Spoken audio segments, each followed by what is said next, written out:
e cila do ta lidhim me pastrimin e zorës, do ta lidhim dhe me problemet e mëlçisë.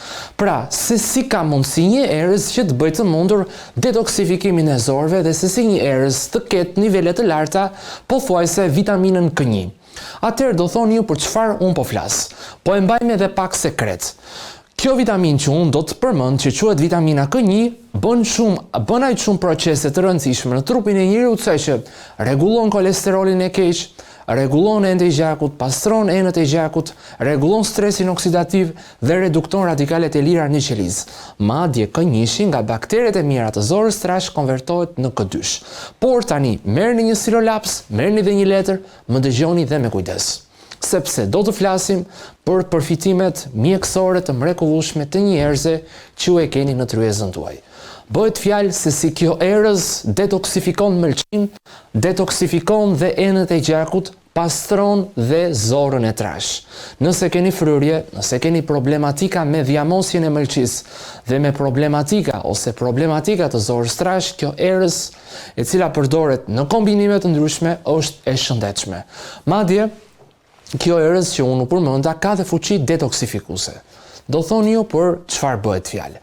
Atëherë po e përmend dhe dëgjojeni me kujdes. Është majdanozi. Nuk kemi folur asnjëherë për majdanozin, ndërkohë që njihet aq shumë dhe përdoret sistematikisht në tryezën tonë shqiptare ose si një erëz në gatime të ndryshme, në supra, por dhe në gatime pothuajse të pjekura me mishin ose me peshku, ndërkohë që i shton një aromë shumë të shëndetshme produkteve tona. Por le të vim pak tek ato të cilat ne nuk njohim dhe ta përdorim më shumë në përdorimet mjekësore dhe në përdorime për të mirëmbajtur organet tona, siç është mëlçia dhe zora e trash. Tani, çfarë bën majdanozi? Më dëgjoni me kujdes.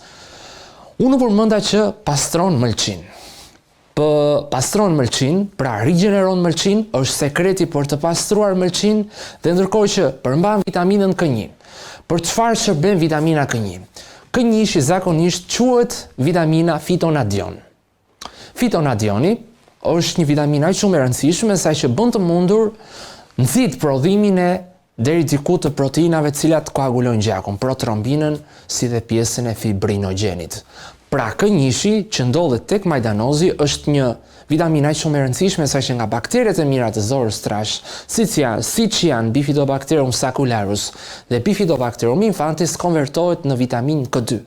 Pra, lëndët ushqimore të cilat ndodhen tek majdanozi, siç është K1, por majdanozi përmban dhe një lëndë tjetër antikancerogjene dhe një antioksidant tjetër që do të bëj epokë në mjekësi dhe që quhet biapigenin ose apigenin. Çfarë efektesh ka apigenina tani këtu? Apigenina është e konkluduar, e konstatuar me studime shkencore dhe me fakte shkencore. Apigenina ndërkohë që ndihmon dhe pastron enët e gjakut, apigenina që ndodhet brenda majdanozit. Vitamina K1 është si vitaminë që e tham ndodhet tek majdanozit, ndërsa apigenina është një antioksidant ose një flavonoid që ndodhet tek majdanozi. Apigenina zakonisht që unë u përmenda pak më parë, do shkojmë pak te fotoa e mparshme, mbron enët e gjakut, mbron veshkën, mbron edhe mëlçin. Apigenina, sikurse dhe biapigenina, bëjnë të mundur dhe stabilizimin e prodhimit të reninës. Renina është një enzim proteolitike, cila prodhohet nga veshka dhe bën të mundur coptimin e një alfa-globuline, e cila quhet angiotenzinogeni, e cila është një protein globulare. Dhe nëse ne do të kemi problematika me enët e gjakut, do të prodhohet shumë renin. Renina bën të mundur shkëputjen e disa proteinave të cilat quhen histidin në pjesën e vargut të angiotenzinogenit dhe del më pas një angiotenzin numër 1, ku me anë të një enzime konvertuese konvertohet në angiotenzinë numër 2. Pra apigenina mbron veshkën. Majdanozi pastron dhe veshkën. Lëngu i majdanozit është një produkt shumë i rëndësishëm për të pastruar dhe veshkën. Çaji i majdanozit është një produkt i shëndetshëm që të pastroj veshkën nëse kombinohet dhe me pak lëng limoni.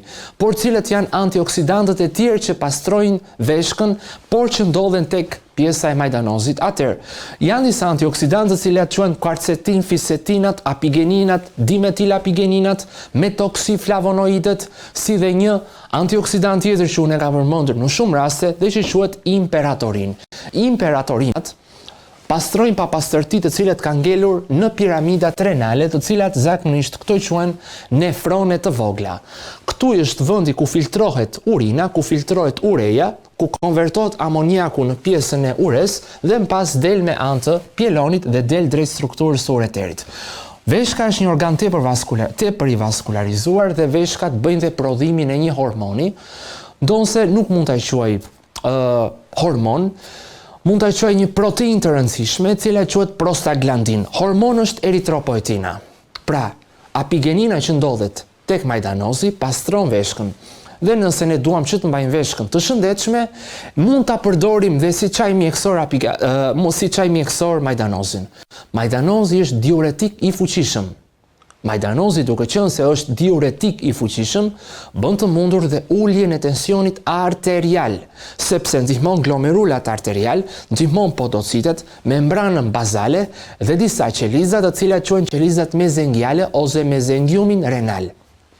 Pra, majdanozi, duke qenë se përmban galangin, përmban një lëndë e cila quhet apigetrin, imperatorin, nobilentin, galanginat, tricelulinat, taksifolinat, luteolinat, pelargonidinat, bën të mundur efektin diuretik. Diuretik do të thotë largon lëngje toksike nga veshka. Pra, çaji majdanozit, 1 deri në 2 filxhana ditë, ka efekte pozitive në funksionin e veshkës. Tani le të vim pak te kombinimi detokseve. Si mund të bëhet majdanozi detoks? Si mund të ndihmojë mëlçin dhe si mund të ushqejë bakteret e mira të zorës së trash? Tham për përfitimet e veshkës, vim pak tek përfitimet e mëlçisë. Ky kombinim këtu është fantastik për rigjenerimin e mëlçisë. Tani është stina e pranverës. Tani çdo kush do që të bëjë një detoks, një rigjenerim apo një rinovim të organeve. Ndonse është stina e pranverës, rigjenerimi i organeve tani është shumë i shëndetshëm. Si mund të bëhet një detoks përsëri me majdanozin? Majdanozi madje i shton funksionin e një enzime e cila quhet piruvat dehidrogenaz lipoamid kinaz mitokondriale. Pra është pak emri gjatë. Piruvati dehidrogenaza lipoamid kinaza mitokondriale bën të mundur konvertimin e acidit piruvik në acetilkoenzim A, sepse është një enzim, një multienzim e cila ndodhet brenda matriksit mitokondrisë. Pra, detoksi i mëlçisë si mund të bëhet? Detoksi i mëlçisë mund të bëhet zakonisht merret pak majdanoz, 10 deri në 15 fije majdanoz, ku shkojmë pak te fotoa e mëparshme.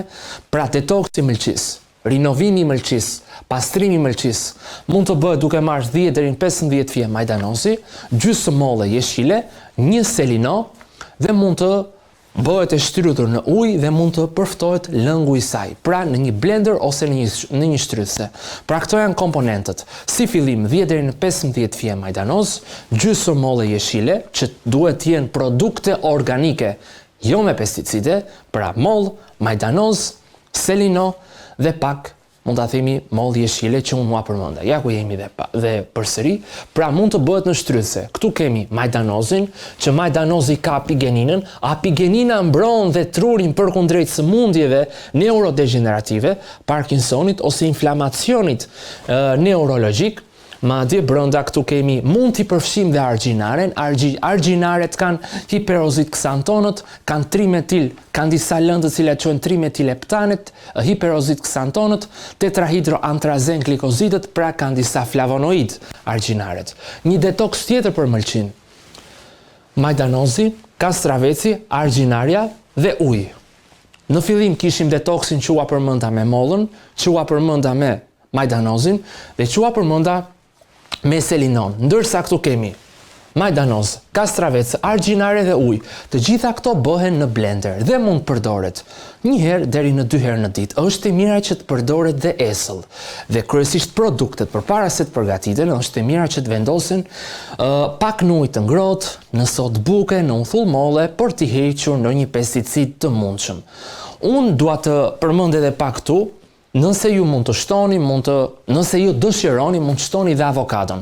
Por unë i them 2 kombinime cilat kanë shumë efekt. Është selinoja, majdanozi dhe pjesa e mollës jeshile, që është një detoks me ujë dhe këto 3 komponentë bëhen të shtrydhura. Ndërsa komponenti dytë që pastron mëlçin ose përbërësit e dytë që pastrojnë mëlçin është Argjinari që unë e përmenda, majdanozi dhe kastraveci me pak ujë, kryesisht 100 deri në 200 ml ujë. Këto shtrydhen në një blender dhe përftojnë në formën e koktejlit siç është këtu. Pra, ashtu sikur se unë po thoja për veshkën, majdanozi aty bëhet çaj, ndërsa këtu shtrydhet me selinon ose me mollën.